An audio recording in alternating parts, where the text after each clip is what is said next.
Welcome to the Counselling Tutor Podcast, the must-listen-to podcast for students of counselling and psychotherapy.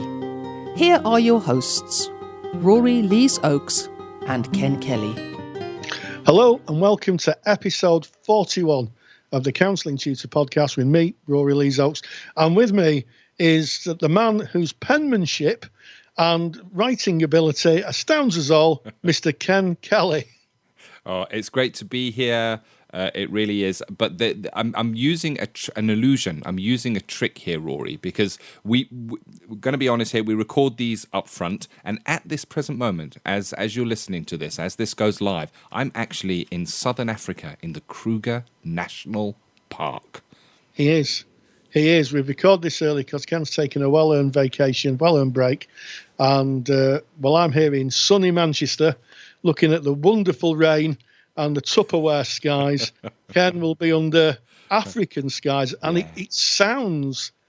I would love to see those African skies. I've seen them on the TV, but I guess nothing compares to the real thing, Ken, does it? Oh, there's a beautiful song called African Sky Blue by a man called Johnny Clegg. Go and look on YouTube and have a listen. So we're going to be covering today in episode 41, kicking off with case studies. Is there a blueprint for writing a case study? We're asked again and again during our counselling studies to write them. Then we're going to be going into theory with Rory. And it's a complex one for some, this, Rory. You're going to be speaking about the 19 propositions. I almost want to do a dun, dun, dun, dun, 19 propositions.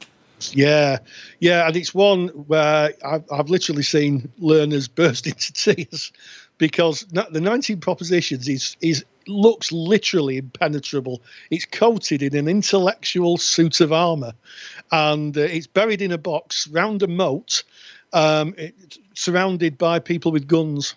That's how difficult it is to get in, Ken. And I've managed to sneak in under the radar, through the wire, across the minefield. We're going to open that box, and I'm going to tell you, not perhaps about the propositions themselves, but an easier way of understanding what they're alluding to and they mean. So that's what I'm going to do.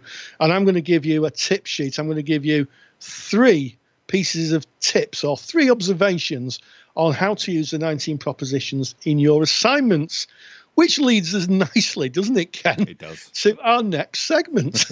And we're going to be ending episode 41, speaking about counselling skills. As students, we have to learn our counselling skills. And at the end of the day, when you're sat there in that room with the client and that door is closed, your theory sometimes can sit outside of that door. And it is you and them. In actual fact, 2 strangers sitting in a room if it's your very first meeting, and the road to a deep and meaningful relationship is paved by your counselling skills. So we're going to be doing a little bit of a deep dive into that. And perchance, Rory, because you mentioned the penmanship at the top of this episode, perchance touching on the fact that I have a book that is about to release in hard copy called Counselling Skills, A Student's Guide. But of course, we start at the beginning, and we're going to be looking at a case study. Now, case study, Rory, you and I, we have taught together, we worked together as counselling tutors for a number of years. And when you said case study to the learners, there was a look of dread on the faces. Dread. It was only that matched by the 19 propositions, Ken. It was one of those you knew that you're going to get people dread and disconnected. And I want to share you a little funny story from my training. I didn't have any qualifications until I went back to college at 42 years old. And the intellectual world was, it was complete mystery to me. And I'm laughing just thinking about this story. My tutor said to me, what you've got to do is you've got to do a pen portrait of your client. And I was like, wrote this down, because it was all very earnest. And when all the students had left, I went up to her and I said, I can't draw. And she went, sorry, what do you mean? I said, I can't draw. I said, I'm not quite sure I can draw a picture of the client to any great degree. And she went, no. You know what a pen portrait is? I said, yeah, it's a picture you draw with your pen. And she went, no, what it is a picture you draw with words. Yeah. And many years later, I had a learner in tears who thought it was the same thing. She came in and she was crying. I said, whatever's the matter? And she said, I can't draw, Rory. And I said, let's sit down. I think what we need to do It's just me explain it to you what it is. I think probably I've not explained it properly.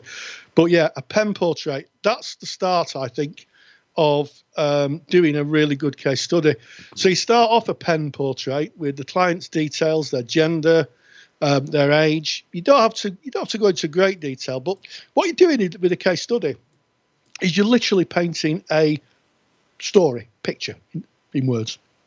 So you're giving the people who are writing it a beginning, a middle, and an end. So the beginning is, what is this client like? Who are they? So you've got a real idea. The person's market's got a real idea, and then you go on to say, what have they come for? And I think that's really important because that gives an indication for the rest of the case study how you're working with what they've come for.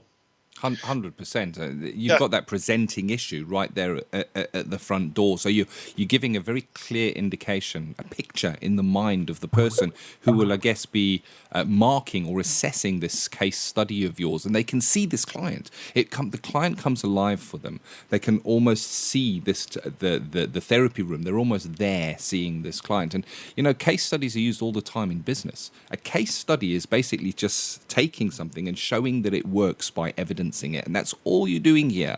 But in able to evidence it, you need to paint the picture first, to set the scene, to open the curtain, I guess, on the therapy room. Absolutely. Now, it depends on your awarding body because there's criteria, the dreaded criteria, and that comes up time and time again. If you want to know more about criteria, if you go to our mother website, www.counsellingtutor.com, click on the right-hand side of the website that says Facebook, and we have a huge Facebook community, over 5,000 like-minded people who are interested in the world of counselling and psychotherapy. And if you type in the search bar criteria, you will see lots of learners who have posted about how to hit criteria. Criteria really is answering the question. So that's when you hit the criteria, you've answered the question. And lots of different awarding bodies have different criteria. One might be, for instance, how did you work ethically and safety? How did you work with ethics? So you might be talking about confidentiality. You might be talking about making sure the client's closed down at the end of a session. So you're not sending the clients out in tears, that you're working to make sure that, they're not in a place where they're distressed or disconnected. Depending on your model, what stages did you work? So if you're using the 7 stages of processing person-centered therapy, you might allude to that. There's quite a lot, but you're trying to draw a picture of a journey where a client comes in and that journey that you've taken through therapy and what happens when they leave. So that is how you do it. And there's quite a few other things. How does counselling theory apply to this client? Does it help you?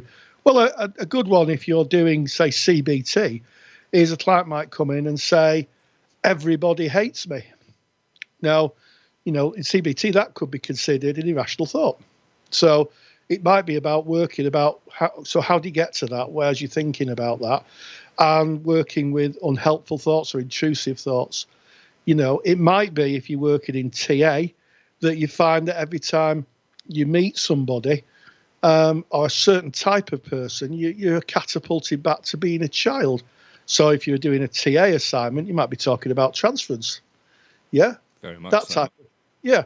So there's plenty of scope for putting your theories into your case studies. What do you think that students struggle with the most when writing case studies, Ken? I think it's the name case study itself is just really weighty. And I think breaking it down as you have there, Rory, all you're doing is you're painting a picture of who this person is coming in, what they presented with, how you worked with them. What did you do?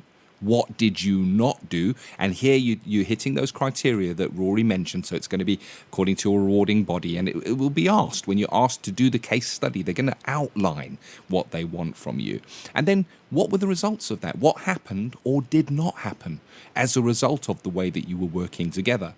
And again, linking that back to the theory.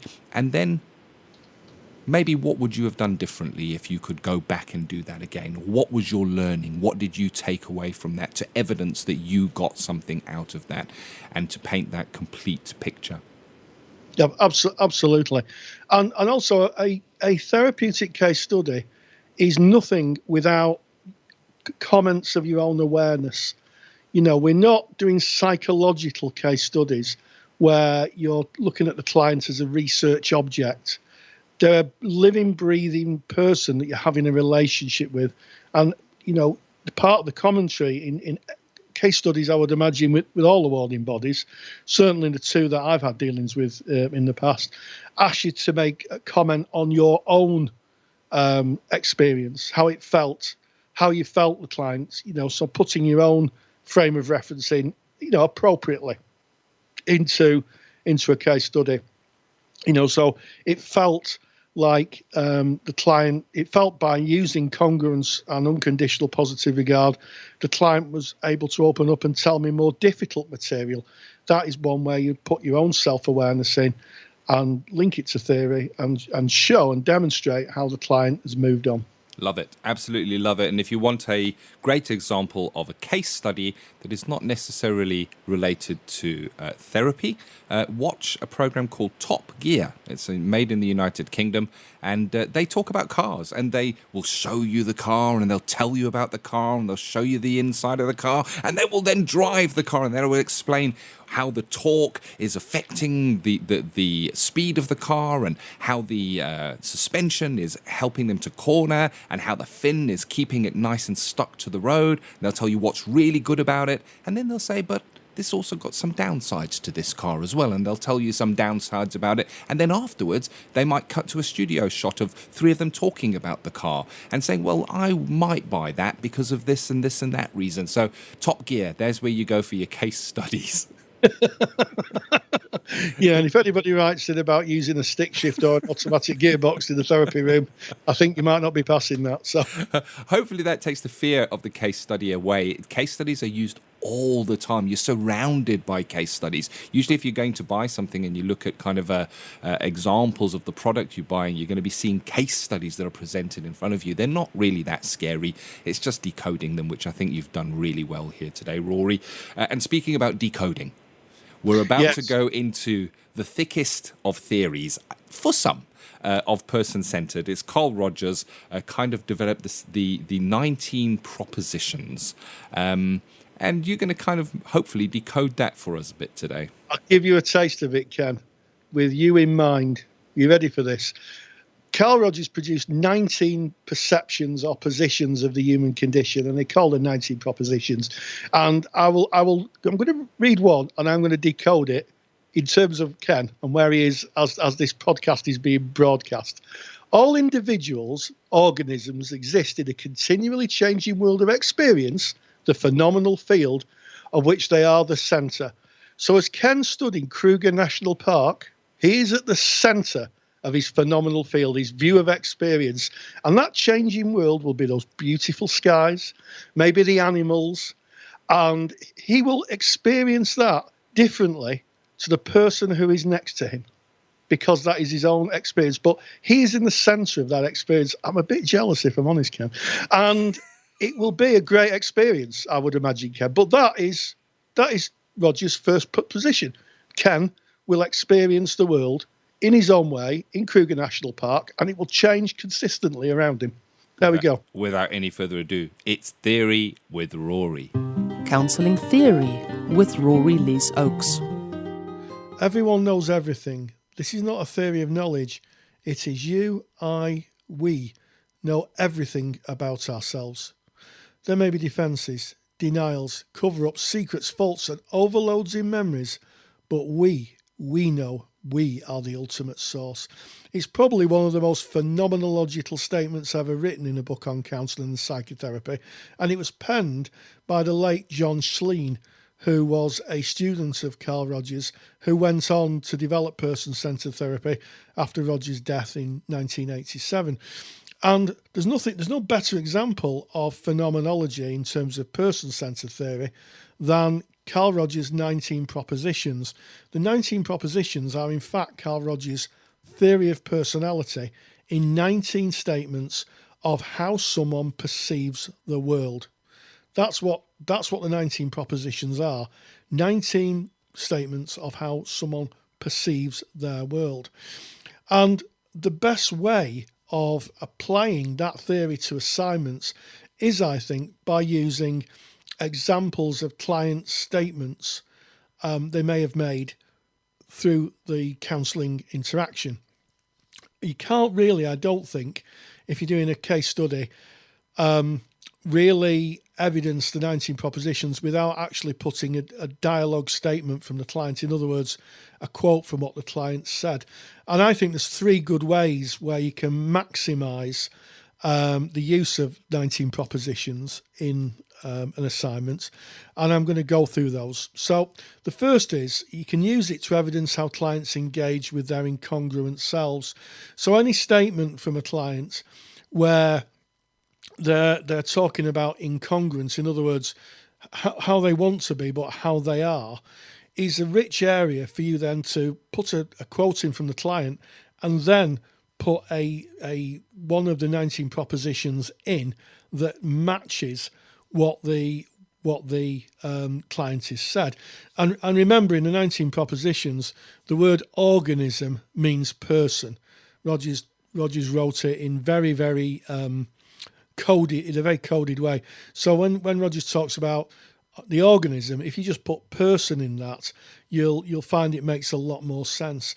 The second position is, I think, is to get really good marks in an assignment, is to describe how, when understanding their reality, clients can transcend it. Now, this is a really important position in phenomenology, and certainly in the philosopher Husserl. He believed that once we understood what the truth of our world was, from how we perceive it, then we can go on to alter it, transcend or alter our position.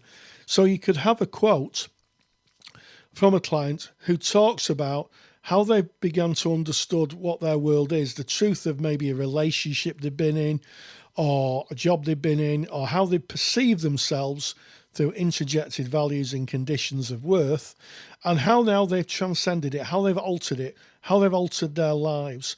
And again, it's really good to be able to put a quote in from the 19 propositions. And again, once you've swapped out the word organism for person, the propositions make a lot more sense.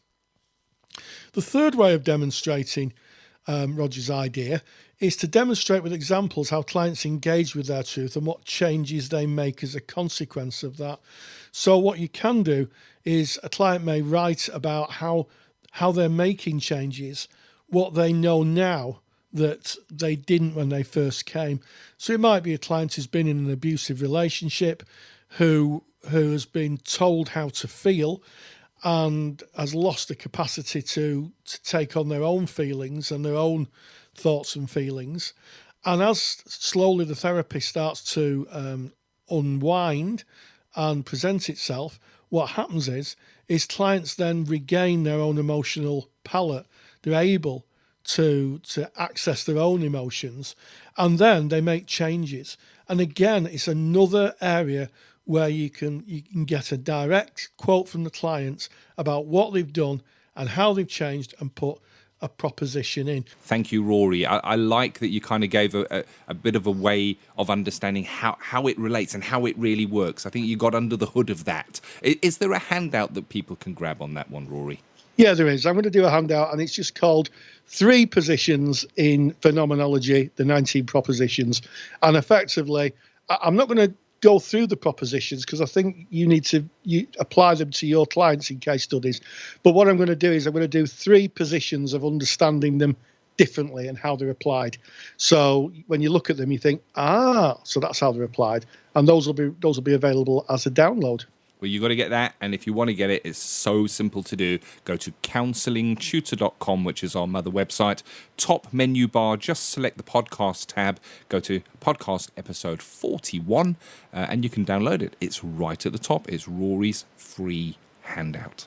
So, out of that thick theory into an area that is sometimes frustration area for some learners, not all learners, but for some learners. And this is counselling skills.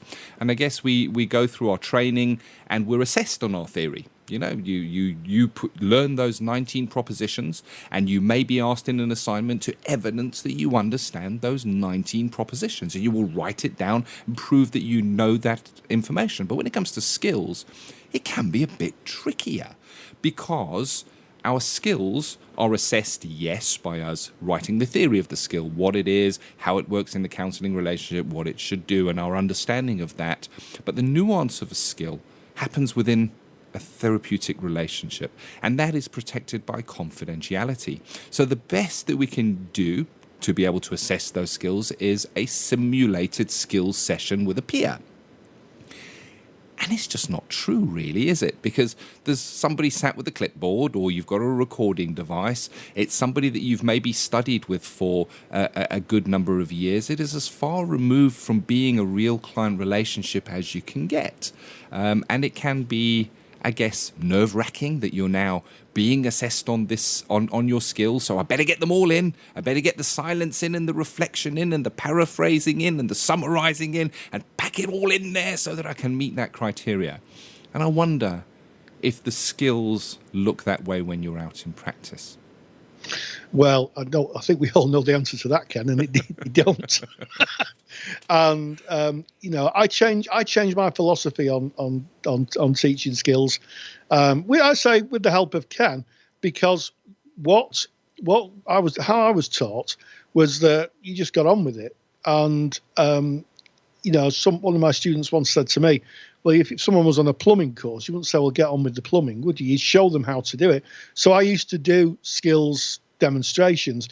The only difficulty with that is, they only live as long as I'm doing it. They were never recorded. So this is what I like about your book, Ken. You've actually got, an ebook. You can click on to a link and you can hear the skill being used, and you can replay it again and again and again. I think that's brilliant. And that's something, I've got to say, that I've never, ever seen before. I've read hundreds of books on all aspects of counselling and psychotherapy, but I've never, ever seen a book that tells you about the skill and then gives you a sense of it. And I think that's brilliant, and I think that's just going to be so helpful. It's one of the things you get so often.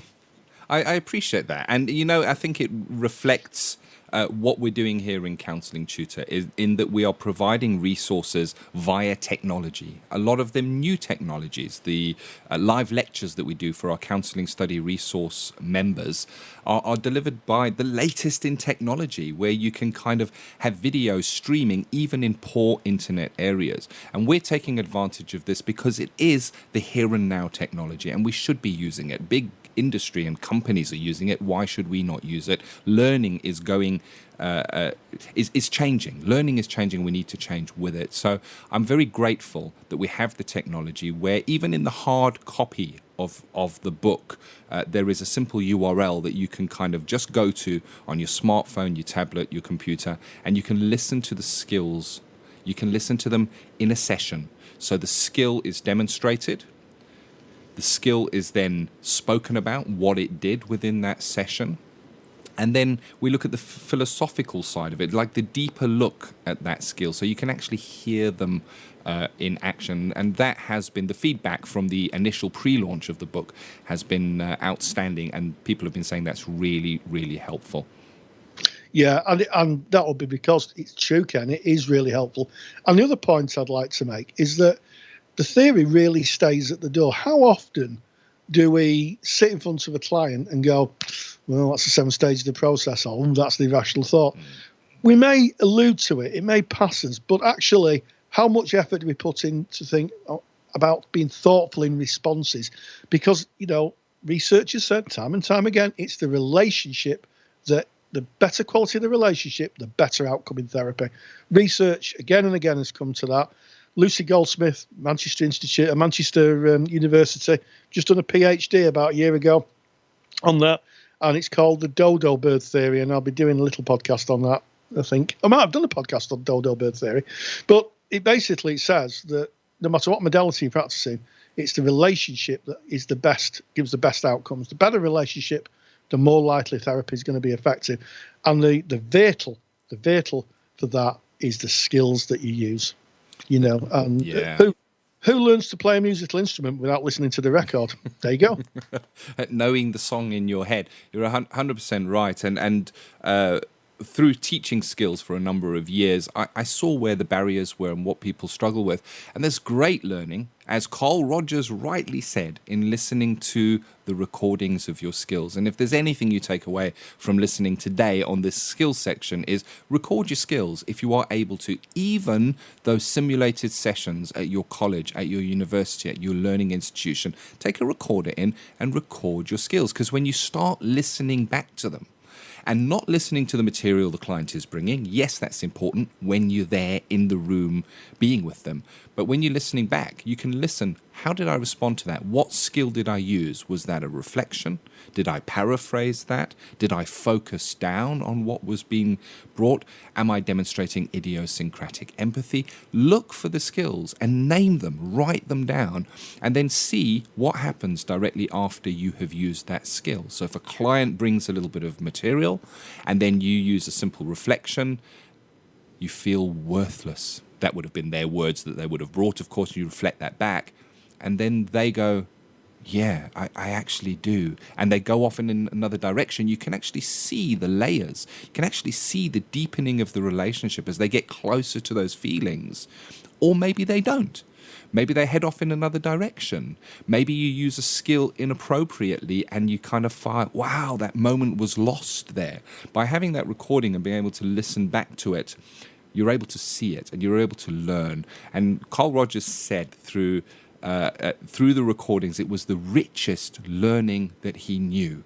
And they would gather around the recording devices. And in those days, they were mighty big and mighty expensive. And now, for a few pounds, you can pick a recording device up on the internet and you can record those skill sessions and have them to hand. And there's great learning in that. So that I've taken my learning and what I found from my students, and I've put it into my book. It's called Basic Counselling Skills, A Student's Guide. It was available for a very short time, kind of as on a pre-launch that we sent out to our Counselling Tutor listeners, and it's coming up for main release, which will be through Amazon, and that will be in hard copy or on Kindle.